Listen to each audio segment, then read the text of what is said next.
Good afternoon, everyone. Welcome to Pages Promotions Virtual Book Festival Autumn 2020. This is a production of Indie Reads Television. We find our home at CNM TV in Troy, Michigan. Today, we're going to be enjoying a reading with the amazing author JuliAnne Sisung. And let's see if I can... I'm learning this technology, everybody, so bear with me 1 second. There we go. There's Julie. Hi, Julie. Welcome. So Julie is going to be reading from her latest book, which has not yet had a launch event. So we're very excited to have her share this with us today. And then after her reading, we'll do a quick Q&A. And then if you want to learn more about how you can find Julie and perhaps look into ordering her books, you can find all that information either through the Pages Promotions website or our Facebook page. So Julie, what's the title of the book you'll be reading from today? This is called Sophie's Lies. Excellent. And can you give us just a real quick couple sentence synopsis, and then we can get right into the reading? Sure. This book goes back and forth from about 1960 to the present time, chapter by chapter. And it is a composite of the women that I've known in my life and a putting together of all their stories. Okay, excellent. Why don't you jump right in and start your reading? I'll do that. And if I fumble, just know that I'm an author, not a reader. It's new to all of us, Julie. We're okay. In this time of COVID. So the other thing that we can blame it on are my 2 kitty cats. Okay, they don't leave me alone. That's perfectly all right. If you hear barking, it's just my dog. Okay, so. Good. All right. Meet John Wayne, chapter 1. The screech of the metal gate traveled down a half-mile driveway through a thick copse and was almost buried by the distinctive growl of a Harley. Its deep rumble intensified as if being sucked by the winding path that kept her sealed away from the rest of the world. She left her chair on the concrete porch to go inside, and the screen door slammed behind her hard enough to perk Fanny's long ears, but not enough to make her rise. The hound cocked her head, listened to the engine's roar, and watched for her mistress to return while she kept an eye on the end of the path, waiting for the intruder to burst through the trees and into the sight. The elevated porch provided a good vantage point for the dog. She could keep an eye on the driveway as well as the animals in their pens without having to move, unless some stranger came into the yard. They never had, right up to this moment. Fanny groaned and stood as the old woman pushed through the door with her shotgun and pumped a shell into the breech as the motorcycle came into view. He didn't stop, even as she raised the gun and pointed it at his chest. But he slowed to a crawl and inched his way toward her, his feet on the ground, his eyes fastened on the round open end of the barrel. He shut off the machine, dropped his feet to the ground, and listened for the snick of the safety catch. Can't you read? It says private property, no trespassing. A sharp breeze stirred the thick hair streaming around her shoulders and down her back like a silver shawl, and her green eyes snapped with anger and mistrust. She looked like a grandma you'd love once you got to know, but wilder, like she'd sprung fresh from the forest around her. Saw the signs, thought they were for everybody else, not me. He leaned back against the black leather seat and crossed his arms, not ready to leave or ask permission to stay. I learned how to use this thing a long time ago. She wiggled her shotgun to make sure he understood what thing she was talking about, and then steadied it to point at his chest again. Bet you did. Nice place you got here. He let his eyes wander around the grounds surrounding her home. A lean-to housed an ancient tractor, an almost ancient automobile he thought would qualify as a first-rate antique, an old lawnmower, and several scattered pieces of garden equipment. Only the car looked like it had moved in a long while. Dust, loose straw, leaf debris, and bird poop covered the rest in undisturbed layers. So she still drives, he thought, but that's about all. Goats lined the wires of their enclosure, bleating like they wanted something from him or wanted him gone. Chickens and guinea hens scratched at the ground in front of a weathered shed, and a couple of peacocks came out of a tree at the end of what had once been a garden. He hadn't seen a peacock fan its tail before and forgot about the gun pointed toward him in his fascination with the bird as it squawked and strutted. Don't know why he doesn't fall over backwards, he said to the woman. She snorted. He's had that tail for a while, got kind of used to it. A fat calico rubbed against his boot. He leaned to scratch at her ears as she climbed his leg and planted herself on his leather chaps. Nails in, cat. Leather doesn't heal.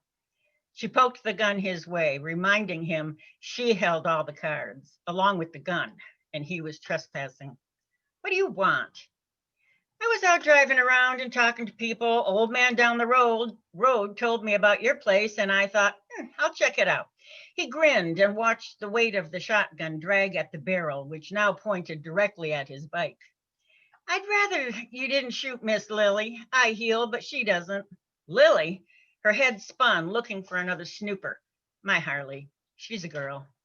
Sophie frowned and inched backwards, dropping onto a chair that bumped the back of her legs. She didn't like growing old, didn't like being hampered by the weakness of age. But the alternative sucked too, and she wasn't ready to leave her home and her animals. They needed her, and she'd paid a high price for her land. She owned it and every square inch of dirt on these 120 acres. Propping the shotgun on her legs, she aimed it vaguely at the man and kept her trigger finger steady and ready. Still don't know what you're doing here. I don't like people coming onto my property. You need to start walking or get talking. The cat climbed higher and tried to make a nest out of his stomach, while others who had fled from the noise of his bike crept low to the grass, toward him like they were stalking prey. He didn't count them all, but figured they had to be at least 20, slithering their way through the grass, a crazy high number to be sure. He wanted to get off the bike and walk around the property, saunter down the overgrown but still visible paths veering off into the trees surrounding the house. He pictured the many garden plots in full bloom, as they must have been years ago, and he wanted to dig his hands into their soil. He needed a slice of heaven like this, a place secreted away from people, a sanctuary. The man he'd talked to down the road said these folks might be ready to sell, but it didn't look that way by the slant of her shotgun. Mister? The gun raised and a sliver of fear crawled up her spine as he showed no inclination to leave and no discomfort about encroaching and staying. Do you mind if I look around? I do, get. She heaved from the chair and stepped toward the edge of the porch. Fanny, the long-legged coonhound, stood and bumped against her, a low, half-hearted growl sliding deep in her chest. She pointed the gun to the sky and pulled the trigger. The blast trembled in the air long afterwards, scattering birds and causing her own critters to run for cover. Only Fanny stayed still, and Sophie pumped another shell into the chamber. The man raised his hands in submission and gave a tentative, slanted grin, took another long look around and scratched his head, fingers rippling through dust-colored blonde hair. I get it, I'm going. Name's John Wayne. She snorted and the gun jolted, wanting to bark again. It is not, liar. Who do you think you're kidding? I'm not a stupid old woman. His pale eyes narrowed and he lowered his head, bobbed it back and forth sideways as if he didn't want to face her mockery. The name really is John Wayne. My mother loved him, and I'm going. He thumbed his bike to life and duck walked it across the grass to the driveway, feet on either side to keep it from falling over. He'd never get it up again if it went to the ground. Peacocks screamed a discordant displeasure with Miss Lily's melody. Goats bleated, chickens cackled, guineas flapped their wings and tried to fly. Sophie wanted to frown at their noise, but couldn't, and a smile crossed her lips and lit her eyes. She listened to the life around her and the sound of John Wayne traveling down the long path. It couldn't claim to be a driveway. No one kept it up now, and the tractor wouldn't start so she could do it herself. She knew when he turned onto the road by the revving thunder of the Harley and took a long-held breath of relief, wiping at the sweat that had collected under her breast. She didn't wear a bra most days anymore, and they rested against her stomach, overheating her whole body. Damn things.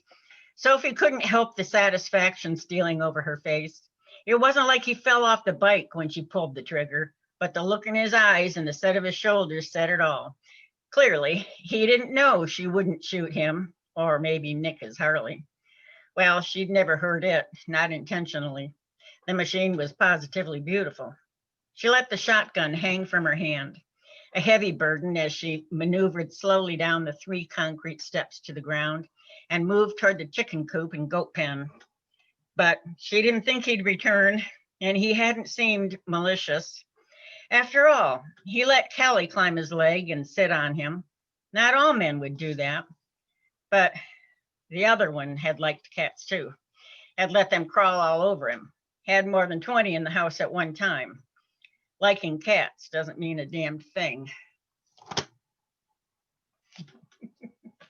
The end. Excellent. Thank you very much. That was fantastic. Yay! Yay, that was Hey, great. you did it. Thank you very much for being our first inaugural reading for this festival. I appreciate you taking that risk. Welcome, I make a good guinea pig. You do. Thank you very much. Does anybody have any questions for JuliAnne? We have a few minutes if you'd like. Go ahead, Deborah. Thank Well, you. it's not really a question, actually. I just wanted to say that was beautiful writing. I mean, like the descriptions and everything. I mean, you knew just what words to use and how to use them in a way that really puts the reader right there with you. And that was just, it was beautiful. Thank you so much. How nice to hear. Absolutely. Yeah, your reading is very visual. I should say your writing and your reading is very visual. It definitely did drop us right into the moment. Any other questions or comments for JuliAnne? Julie, when is the next main one coming character? out? What was that? Say again?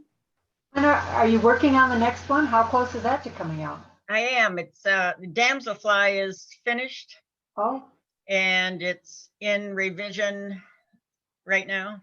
okay. I'm revising and editing. Excellent. Good. Beta reader has it. Yeah. At least I think Excellent. it's called the Damselfly, not the just Damselfly. Yeah, so it's still in working title mode then. Yes. Excellent. I don't title until I'm done. Okay. I can't do it until it's done and the book actually finds its way to a title. Excellent.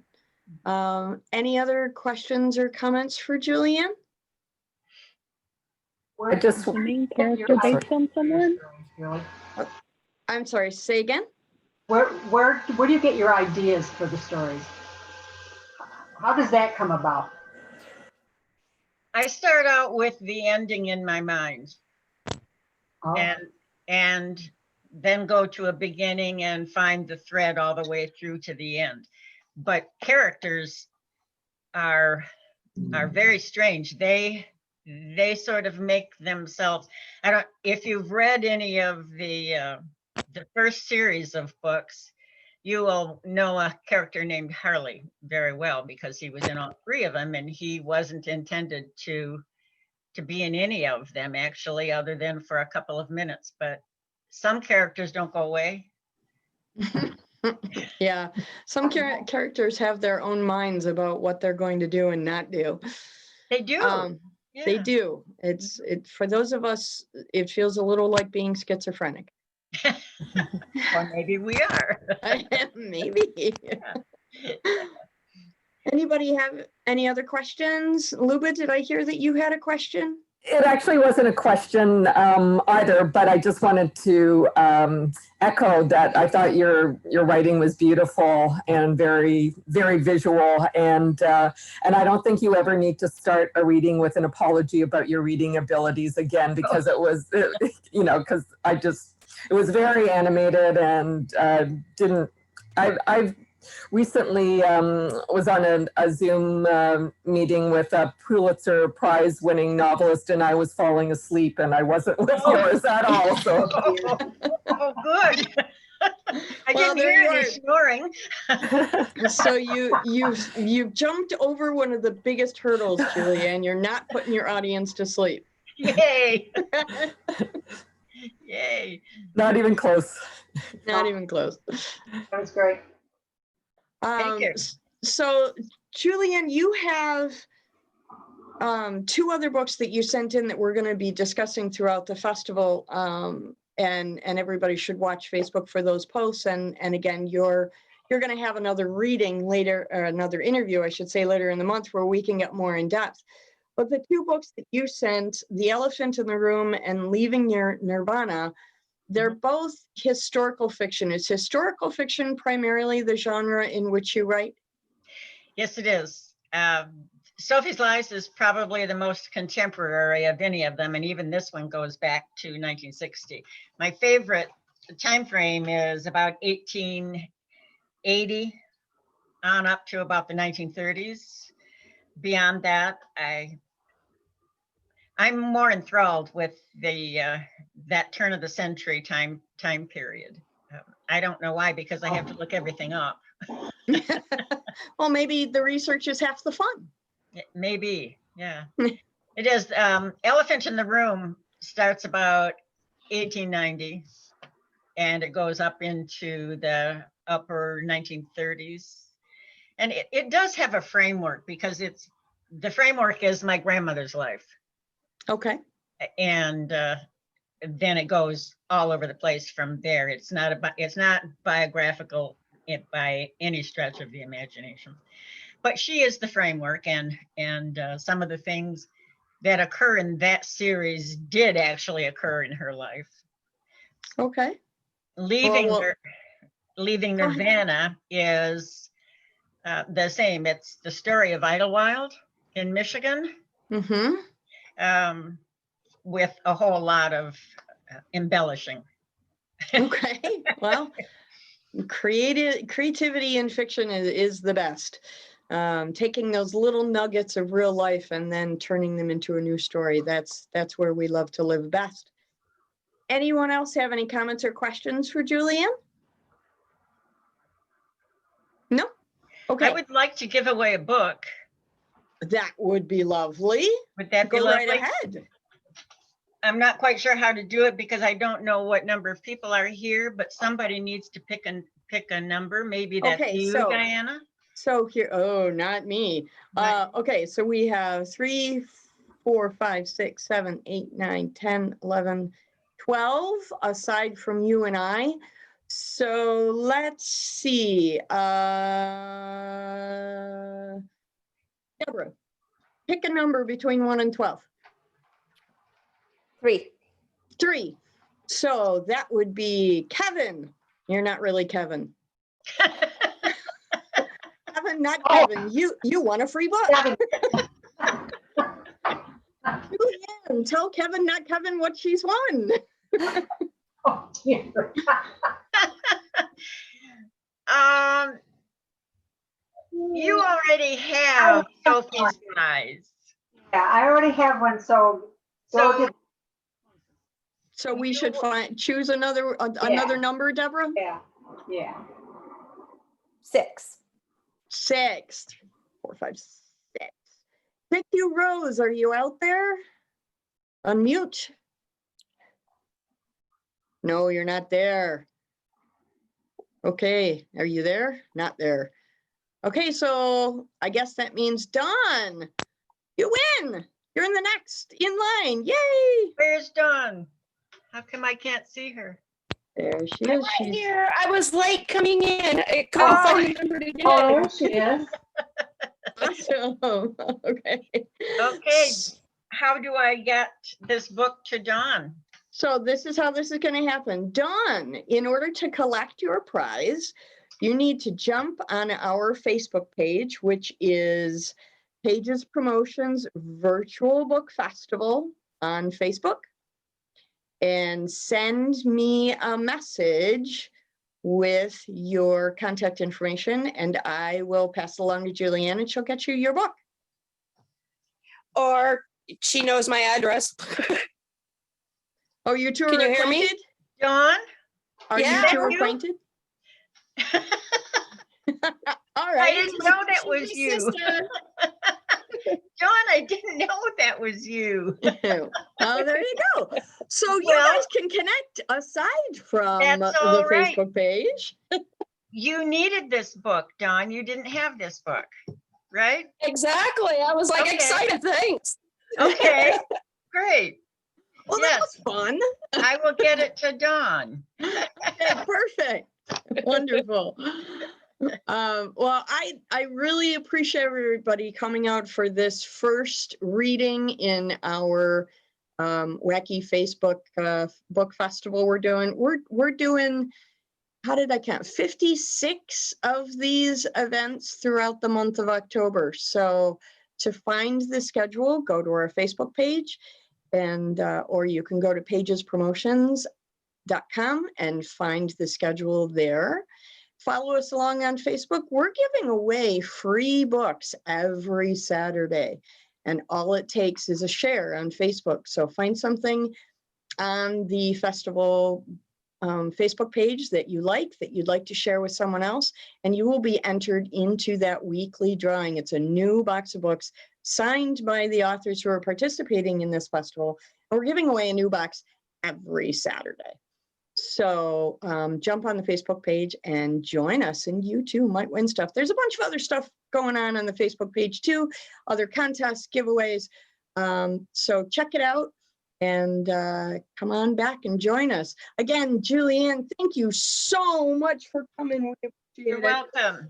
Thank you for very, very having much. me. And we will see you again later in the month for your interview, where we'll ask you more crazy questions. Okay, thank you everyone for coming. I really appreciate you coming in and being here with me. I was a little nervous. Absolutely. Thanks everyone for your Fun. time. It was And fun. we will see you again later today at 7 o'clock on the Facebook page. Is there no 5 5 o'clock today? Not today. 7 It got o'clock? canceled. 7 o'clock today. Thank you so much. And watch the Facebook page for when this episode will appear on our YouTube page and on CNM TV and Community Access in Troy, Michigan. Thanks again, everyone, for coming. Thank you, Have Diana. a great day. Bye. Thank you. Bye-bye. Thank you.